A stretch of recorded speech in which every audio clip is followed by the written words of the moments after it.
आपने मेरे दामाद के बारे में वीडियो बनाई है तो आपने कहा उसने 2 शादियां की, वो ऐसे करता है वैसे करता है, वो बुरा है। जब आप हमारे घर में आए थे बेबी शावर पे, ढोलकियां बजा रहे थे, मेरे साथ डांस कर रहे थे, गोलू के साथ डांस कर रहे थे और अरमान की इतनी अच्छाइयां कर रहे थे, सबके साथ इतना अच्छा खेल रहे थे, कर रहे थे, तो तब आपको बुरा नहीं लगा था? उसको तो एडजस्टमेंट करनी थी, उसने तो अपने पत्थर रख लिया। तो क्यों उसने आपको आके बोला कि मैं दुखी हूँ, मेरे को आप रख लो, मैं परेशान हूँ, मैं अरमान से बहुत ज्यादा परेशान हूँ? तो कुछ बोला आपको? हमारे घर में तो आके आप ढोलकियां बजा रहे थे, बड़े खुश थे, तब तो आपको कोई उसका दुख नजर नहीं आया। अब इतना ही था तो आप उसको बोलते ना कि भाई तू इतने दुखी है, उससे पूछते। आज आपको व्यूज चाहिए, आप व्यूज के खातिर ही सब कुछ कर रहे हैं। पायल ने आपको कब बोला कि मैं दुखी हूँ, मैंने अपने दिल पे पत्थर रखा है, तो आप वीडियो बना रहे हो? तब क्यों नहीं आपसे वीडियो बनाई गई पायल के बारे में? तब तो आपको कोई ध्यान नहीं आया, बस आज आपको वीडियो बनाने की पड़ी है। ये जो आपने वीडियो देखी है ये है कृतिका मलिक की मम्मी की। इनको कहीं से भी इनकी बेटी की और इनकी गलती नहीं लग रही है कि एक बसे बसाई लड़की का घर उजाड़ देना, इनको कोई तरफ से गलती नहीं दिख रही। पैसे की चमक, पैसे की आवाज या नेम फेम पाने के चक्कर में कुछ लोगों के पेरेंट्स भी ऐसी गलतियां कर जाते हैं। जब समय होता है अपनी लड़की को रोकना, समझाना, ऐसा कुछ नहीं करते हैं, जिसका नतीजा उनको बाद में इस तरह से भुगतना पड़ता है। आज सबके सामने बैठ के रो रही हैं ये कि तब ऐसा किया था। क्योंकि इनके ऊपर वीडियो जो है, इस बात के मुद्दे पे वीडियो दीपिका आर्या ने बनाया है, तो उसको आज ये बोल रही कि जब बेबी शावर था आई थी तो ऐसा किया था, वैसा। कहते हैं जब जागो तब सवेरा। उनको उस समय पहले नहीं लगा होगा, वहां जाके कुछ अजीब लगा होगा। धीरे धीरे सोचने समझने पे सारी चीजें सामने क्लियर हो रही होंगी, तो उन्होंने अब इस चीज पे आवाज उठाई है। और वो भी बिग बॉस पे जाने के बाद। एज अ यूट्यूबर तो बर्दाश्त हो जाता है, as a influencer Bigg Boss में जाके आप क्या सीख दे रहे हैं, बिग बॉस में आप जाके क्या माइंडसेट सेट कर रहे हैं, बिग बॉस में आप जाके क्या अपना वो दिखा रहे हैं, टैलेंट दिखा रहे हैं, ये चीज सामने आ रही। क्या माइंडसेट कर रहे हैं? हर आदमी को, जैसे अरमान ने खुद मुंह पे बोल दिया है उसमें कि हर आदमी चाहता है उसकी 2 शादी हो। ऐसा नहीं है, तुम्हारे ही जैसे आदमी चाहते हैं कि 2 शादी हो, 3 शादी हो, 3 शादी के बाद भी। अच्छा, दूसरी चीज, अरमान मलिक ने वहां पे क्या सेट किया? 2 शादी करो, 2 बीबी रखो, साथ में रखो, पहले वाली को छोड़ दो, फिर 2 शादी करो। क्या माइंडसेट है? क्या इन्फ्लुएंस कर रहे हैं? 2 शादी को बढ़ावा दे रहे हैं, वो भी 2। ये इलीगल शादी है भाई। कृतिका वाली अगर हिंदू मैरिज एक्ट के तहत देखा जाए तो एक शादी बिना डिवोर्स के दूसरी शादी आप कर नहीं सकते।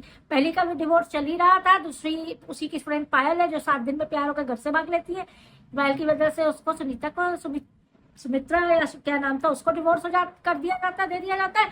फिर ये आ जाती, इसका मुंह देख के उसको भी इसको डिवोर्स सिर्फ नहीं दिया जाता, बाकी ऐसे ही रख लिया जाता है। तो ये क्या कह सकते हैं हम दीदी जी से? ये कहना चाहते हैं कि आज आपको अपनी बेटी की गलती नहीं दिख रही है, उसको आपको लग रहा है बहुत अच्छा काम किया, ट्रॉफी मिलने वाला काम किया, तो क्यों ना आपके हस्बैंड की भी दूसरी शादी करी जाए? नहीं आपकी कोई सहेली है तो कोई उनकी तो सहेली होगी ही। ऐसे परिवारों में जहाँ इस चीज को मान्यता दी जाती है तो आदमी भी खुल के वो करता है, उनकी भी कहीं सहेली होगी, जरूर होगी। क्योंकि वो अपनी बेटी को, अपने आगे की भविष्य को देख के लग रहा है कि मेरी बीवी जब इसको एक्सेप्ट कर सकती है, इस टॉपिक को, इस रिलेशनशिप को एक्सेप्ट कर सकती है, कल को मेरी भी एक्सेप्ट कर लेगी।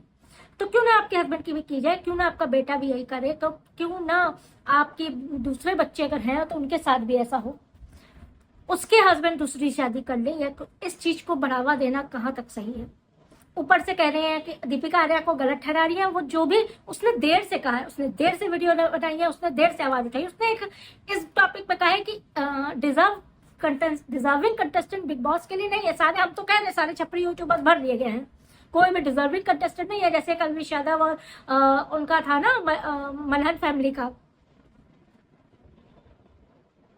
वो लोग जिस कैटेगरी के थे या जिस स्टैंडर्ड के यूट्यूबर थे, तो ये सब तो है नहीं, सब छापड़ी को भर लिया गया। तो हम लोग भी कह रहे हैं, जो बिग बॉस OTT देख रहा है वो ये कह रहा है, तो इसमें कौन सी बड़ी बात है? तो आज जो कृतिका को डिफेंड करने चली आई है, एक बेटी जिसके पास शायद कोई ऑप्शन ना हो, क्योंकि उसके पास एक बच्चा था, सच में ना उसके पास चीकू था, उसके पास कोई ऑप्शन नहीं था, घर वो इसी आदमी के लिए छोड़ के आ चुकी थी। उसके साथ जब बेटी, आपको रोकना चाहिए था, आपने तब नहीं रोका, तो आज उसको डिफेंड करने के लिए क्यों बैठी? आप भी वहीं जाके टिक जाती हैं, हम तो देखते हैं ब्लॉग्स में जाते हैं, ये भी वहीं पे महीनों पड़ी रहती हैं, उन्हीं के भरोसे अपना यूट्यूब चैनल खोल के चला रही हैं। आज ये बकवास बतिया रही हैं।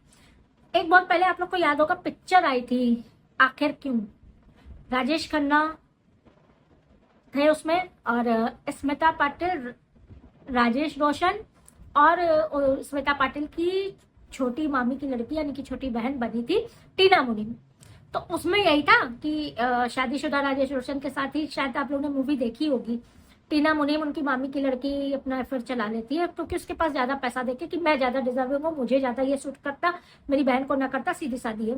जो भी आप लोगों ने पिक्चर देखी होगी, उस पिक्चर का रिव्यू नहीं दे रहे, लेकिन बाद में जब उसको पछतावा होता है ना, छोटी बहन को शादी कर लेती है, उसको छोड़ देते हैं, डिवोर्स दे देते हैं स्मिता पाटिल को, राजेश रोशन और टीना मुनीम से शादी कर लेते हैं। काफी सालों बाद जब इसको अपनी गलती का एहसास होता है तो ये अपनी माँ से कहती है कि मैं तो बच्ची थी, मेरा तो दिमाग बचपने वाला था, मुझे हर चीज चकाचौंध करने वाली लग रही थी, लेकिन आप तो माँ थी, आप तो समझा सकती थी, आपने मुझे क्यों नहीं रोका तब।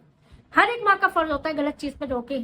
अब बिन बताए कोई चीज हो जाती है, पायल ने बाहर से निकल के ऐसे कर ली, माँ बाप को नहीं समझ में आया, नहीं रोक पाए, लेकिन अगर आपके नॉलेज में ये बात थी तो आप रोक सकती थी, और तब नहीं रोका तो अब गलत बात पर डिफेंड करने की आपको कोई जरूरत नहीं है। आप अपनी डेली ब्लॉगिंग दिखाओ ना, ये खाना बनाया, अरमान के बच्चों को ऐसे संभाला। बच्चों की गलती पे अगर आप तब नहीं रोक पाए ना, तो आज उसकी गलत को सही बताने के लिए, डिफेंड करने के लिए भी नहीं आना चाहिए। अगर हम लोग के बच्चे कोई गलती करते हैं तो हम उसको अप्रिशिएट नहीं कर सकते कि बहुत सही किया। किसी का घर तोड़ के अपना घर बसा लेना सही नहीं, आज मजबूरी में सही, व्लॉग्स के लिए सही, कैसे भी वो दोनों अपना रिश्ता निभा रहे हैं।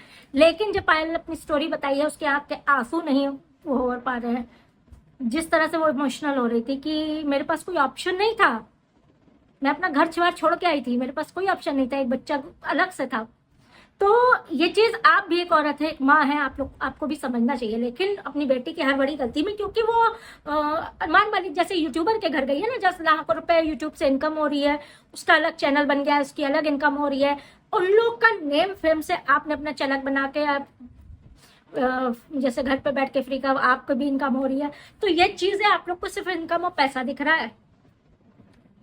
किसका घर टूटा, किसका घर बसा, सही में किसी का घर बसा भी कि नहीं बसा, सिर्फ कंटेंट हो गया, ये नहीं आप लोग को समझ में आ रहा है। शायद मेरे ख्याल से सिर्फ एक कंटेंट रह गया है और कुछ नहीं रह गया है। चलिए वीडियो यहीं एंड करते हैं। वीडियो लाइक कर दीजिएगा, चैनल सब्सक्राइब कर दीजिएगा, कमेंट में अपनी राय जरूर बताइएगा।